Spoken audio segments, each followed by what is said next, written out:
Hello বন্ধুরা, কেমন আছো? নিশ্চয়ই ভালো আছো। আমি আজকে যে জিনিসটি দেখাবো সেটা এই বর্ষাকালে দেখা যায়।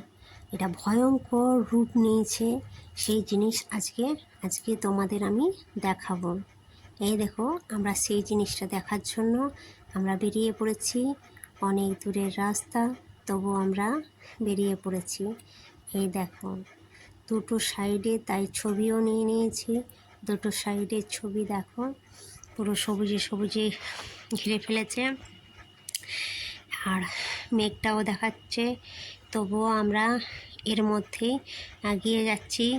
অনেকেই দেখে চলে এসছে, আমরাই বাকি ছিলাম, যাচ্ছি। এই দেখো, রাস্তার দু সাইডে কেমন গাছগুলি বড় হয়ে উঠেছে এই বর্ষাতে। আর একটা সাইডের বাড়ি আছে, আর এর পাশে এই যে অনেকেই রাস্তাতে যাচ্ছে, আবার আমরাও যাচ্ছি। এই দেখো, অনেকটাই দূরের রাস্তা, তাই আমরা যেতে যেতে একটা ছবি নিয়ে নিয়েছি। আর গ্রামের মানুষরা তো দেখতেই পায় সব জিনিস, আর শহরের মানুষরা হয়তো দেখতে পায় না, তাই তোমাদের সাথে আমি এই জিনিসটা দেখাবো বলে শেয়ার করছি। আর এই দেখো, রাস্তার পাশে এটি একটি ধান কল, এই যেখানে ধান থেকে চাল করা হয়, সেই কলের পাশ দিয়ে আমরা যাচ্ছি। আর রাস্তা, এই দেখো, খুব সুন্দর রাস্তা যেটা দিয়ে যাচ্ছি, সেই রাস্তার পাশে এই গাছগুলি কেমন বড় বড় হয়ে উঠেছে। এর পাশে একটি দেখো মন্দির ছিল। আর এখানে আমি বলতে বলতে হাঁপিয়ে উঠছি, এত দূরের রাস্তা যাচ্ছি, অনেকক্ষণ বেরিয়েছি। আর এ পাশে আরেকটি এখানে মন্দির ছিল, সেই মন্দিরটাও ছবি তুললাম। আর এইগুলো জমিগুলো দেখো ধানে ভরে গেছে। এখন তো বর্ষার দিন, তাই ধান লাগানো হচ্ছে, মানে ধানের বীজগুলো বপন করা হচ্ছে। বর্ষা তো, তাই এই বর্ষার দিনে আর এই গাছগুলো কেমন সবুজে সবুজে ঘিরে গেছে। এই পাশাপাশি মাটির বাড়িগুলো কেমন সুন্দর লাগছে। আর এখানে একটি পাকা বাড়ি ছিল, তার পাশে আরও মাটির বাড়ি। আর আমরা অনেক সাইকেল, মোটর সাইকেল অতিক্রম করে চলেছি। আর এই পাশের মাটির বাড়িগুলো দেখো কেমন ছোট্ট ছোট্ট মাটির বাড়ি। এখানে সবুজে দুটো সাইডের সবুজে সবুজে রাস্তাটা মোটামুটি ফাঁকাই ছিল। আমরা এর মধ্যে যাচ্ছি, পাকা রাস্তা দিয়ে যাচ্ছি।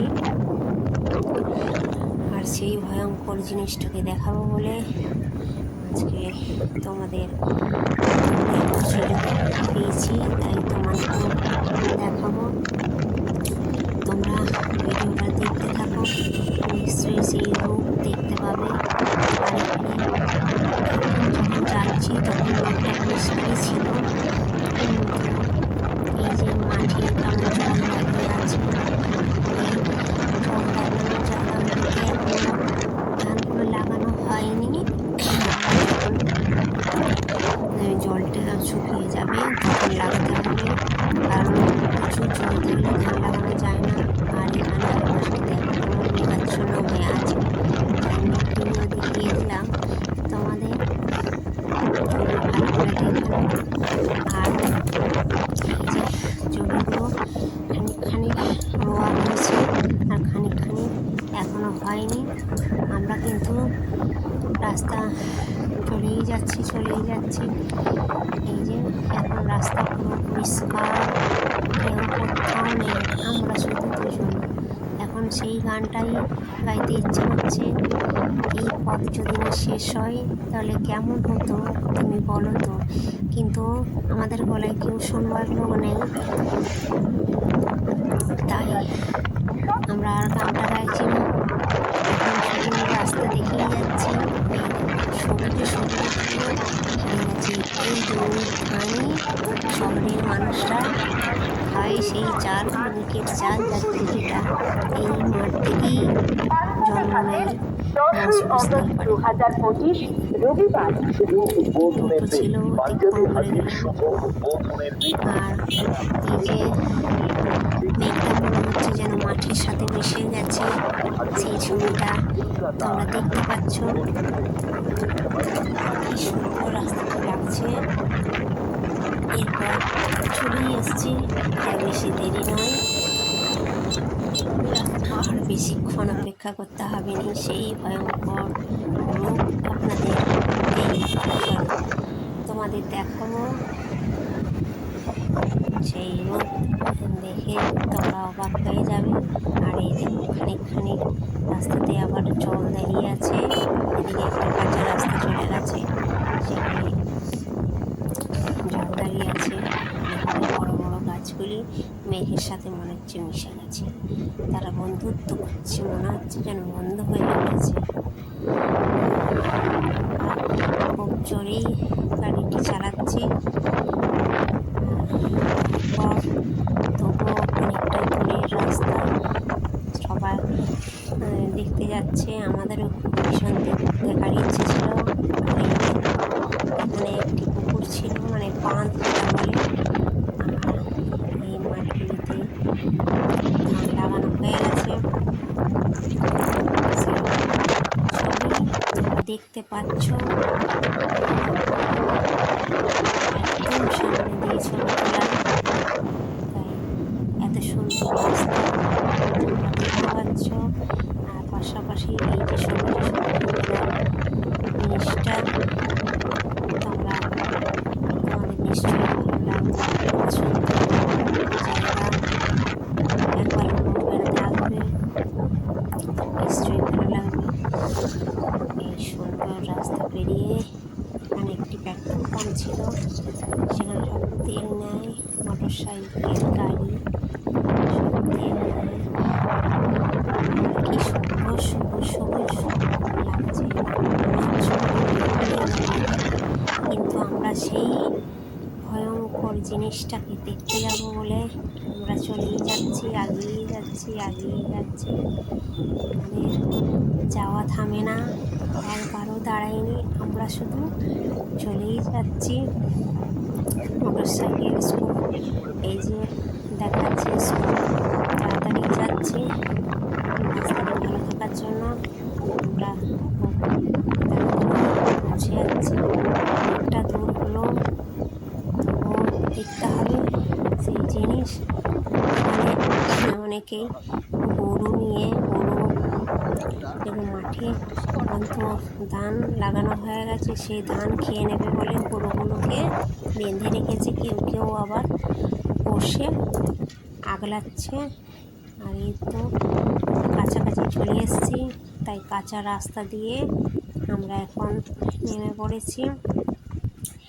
সেখানে খানিক জল আছে, আবার খাল ডোব, মোটর সাইকেল এদিক ওদিক করছে, তবুও আমরা থামিনি, আগিয়েই যাচ্ছি।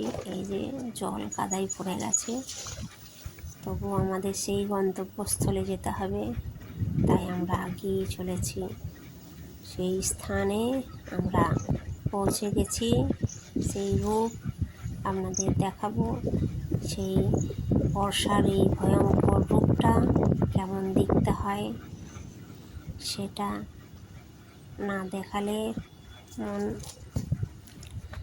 মনের ইচ্ছে পূরণ হচ্ছে না, তাই তোমাদের দেখাবো। আমি প্রায় বলতে হাঁপিয়ে উঠেছি।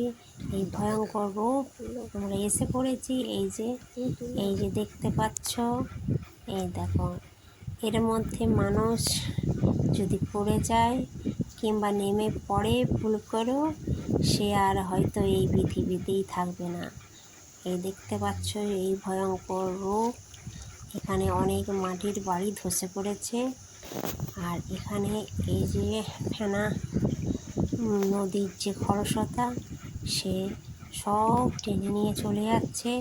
এখানে 4-5টি ছেলে জলের তলায় চলে গেছে। সেই রূপ, ভয়ঙ্কর রূপ আমরা দেখতে এসেছি। খুব খারাপ লাগছে, তবুও ভিডিওটা করলাম যাতে তোমরাও সাবধানে থাকো। এই বর্ষার দিনে কেউ এই ভয়ঙ্কর রূপের কাছে আসবে না। আমরা সিঁড়ি দিয়ে একটু সামান্য দূর থেকেই আমরা ওই জল নিলাম, জল নিয়ে চলে যাচ্ছি, কারণ নামা চলবে না, প্রচণ্ড স্রোত। আর একদম দেখো মেঘের সাথে মিশে গেছে, এত চওড়া হয়ে গেছে নদীটা, সব ঘর বাড়ি এখানকার সব তলিয়ে গেছে। আর এর মানুষগুলো তো মানে মানুষ বলতে 9-10-এ পড়ে এমন কয়েকটি ছেলে জলের তলায় চলে গেছে। খুব খারাপ লাগছে, তবুও আমি এই ভিডিওটা করে সাবধান করলাম। সবাই ভালো থেকো।